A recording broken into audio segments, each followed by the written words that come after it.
Welcome back to Open Line, talking about the property tax referendum. It will be on the ballot, likely July 27th. We have with us Christiane Buggs, Metro School Board Chair, Amanda Kail, President of the Metro Nashville Education Association, both very opposed to this. Last night we had the other side on. We just had a caller, and you wanted to respond, Amanda, to that caller's question. He asked, among other things, are you from Nashville? Yeah, so I'm not. I'm from Michigan. But I will say, you know, I moved here, started teaching. I came here from Atlanta where I was teaching before. And at this point now with my salary, I am making the first time I'm making more than I made starting as a teacher 10 years ago in Atlanta. So I want you to know that the folks who are working in the public sector in Nashville, we really care about your city. You know, there's a lot of other things we could be doing, but we've stuck with it. Up until this point, it took over 10 years for a teacher with a master's degree to earn over $50,000. And so, you know, that's not something that's going to pull a lot of people. So the people who are there, we care about y'all. And then the other thing I just wanted to add about tax relief, people looking for information should also look at Vivian Wolf. Sorry, I'm going to say the name wrong. Woolhite. The county tax assessor has she has programs on her website. You can look her up through the national property assessor Vivian Wilhoit. Great point. Yeah, look up on her website for tax relief. Okay, I'm going to go to Reverend Fuzz now. Hello. Reverend Fuzz. Hey, Ben. Hello. I got a quick.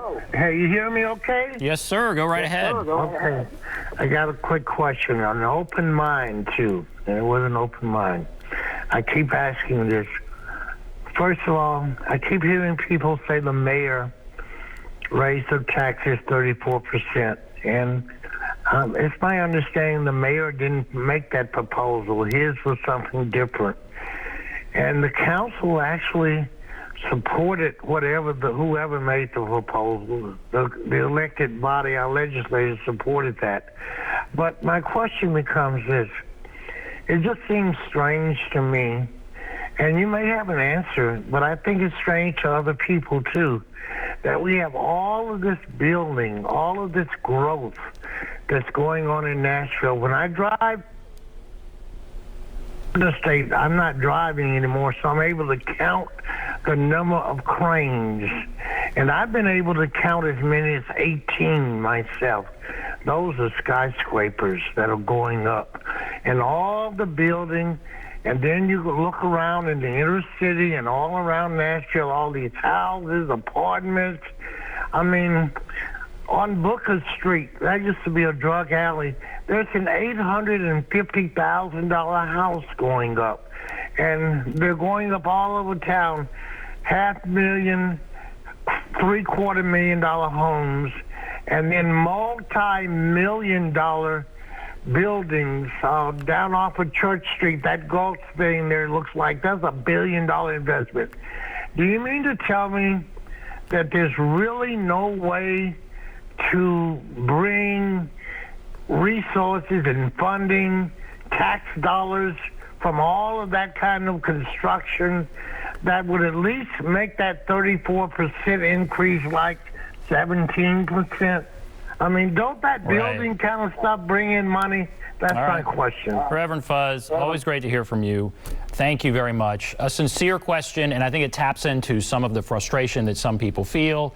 I don't know who wants, Christiane Buggs, you want to take a swing at that? It's a sincere question. Sure. And so I would first say that, yes, the Mayor Cooper originally proposed a 32% property tax increase, and then the council suggested an additional 2%. So the mayor did propose more than the 3% that this referendum would restrict us to. But I empathize. Not only do I empathize, I understand Reverend Fuzz, because I live next to Joe Johnson. So I live in a gentrified area in a house that my grandparents bought in the 80s. And that's the only reason that I can even afford to live in this portion of the city, because I don't make make what some of my neighbors make, and I do see the cranes, and I see literally $500,000 homes going up all around me. So I understand.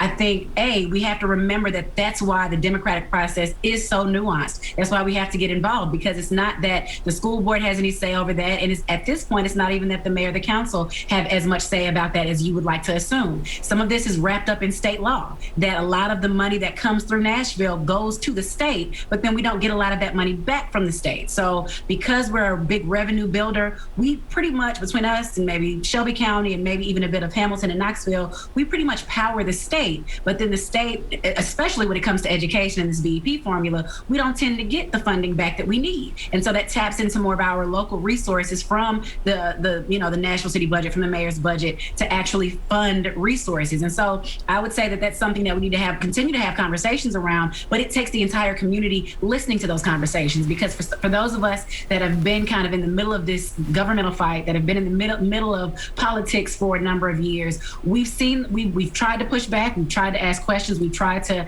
get the state to understand our pleas and try to understand why it is we have to pay these TIFs or these tax incremental funds to allow these businesses to come and build in our backyards and gentrify us without sending their kids to our schools. We try to have those conversations, but we need more of the community to be tapped in. That's why I'm so focused on the education, yes, of our students, but the education of the community, really understanding and unpacking what's happening and why. There have been some major reforms, changes to tax increment financing and some of those things. But all right, thanks for that question, Reverend Fuzz. I'm going to go to Ethan.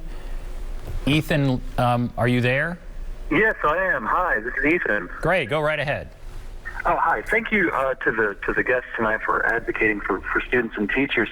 I've been trying to follow this issue pretty closely, and I even go to the charter, when it's called out for each amendment, and I'm trying to understand the existing process and how it would change. And the comments tonight from the guests, I hate to say this, but I feel as though the speakers are maybe misrepresenting or mischaracterizing what would actually happen. It seems like with the property taxes, if they were kept, the school would go back to fiscal year 2019-2020, and they were able to, as Ms. Buggs was stating, provide for students who were affected by the tornado and by the pandemic. And I have a hard time seeing their points that suddenly the public school system will be entirely eviscerated if it were to pass. The other thing that I've noticed is that I feel as though the recall process, the way they're describing it, is being oversimplified. I believe that in some councilmanic districts where there might be 500 voters, that would be the requirement to recall an official. Other councilmanic districts might have a couple thousand. It varies the number of signatures that are required, and on top of that, you have to convince those people to agree with the grievance that the elected official has done. I think there's more of a process that the petition would also have to go through the election commission, just as this other ballot initiative has. It would lower the number of signatures required, and then the elected official would become a write-in candidate. His name wouldn't appear on the ballot. But yeah, it would vary from. But you still have to convince people to sign it. There's still. You would have to convince. There's more involved than just a radical minority overthrowing the democratic process. It's not like they can just, go to Walmart and buy it off the shelf, and you suddenly have, And the other thing I wanted to point out is that, back in 2018, the cost of living adjustment was promised and then withdrawn from teachers, and I can't help but wonder if this proposed budget and its historic investment might be whittled down or entirely withdrawn, because it's being presented maybe as it's only being presented right now because there's a huge threat to Metro's property tax. Okay, we're running out of time, but what do you think of what he's saying? Amanda, Kail, go with what you think here. You have a minute before we go to break.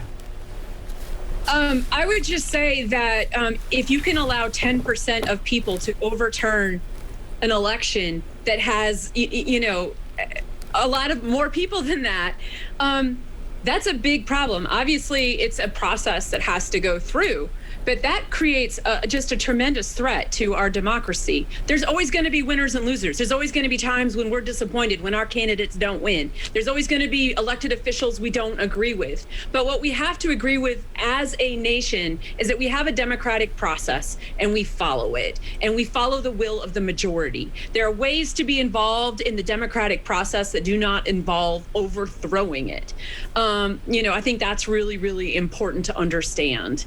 And as far as, the budget, I don't know if you remember back in 2018, 2019, as teachers, we walked out. Things were so bad. We put our jobs on the line because the schools were so underfunded, and we just couldn't take it anymore. And so I would encourage you to look back at those days and just see how many teachers were really upset about the state of our schools and how shortchanged our students were being. So I really don't think that we want to roll things back to that time. Okay. As I said, Okay, all right, very good. All right, we have to take a break. We'll be back right after this.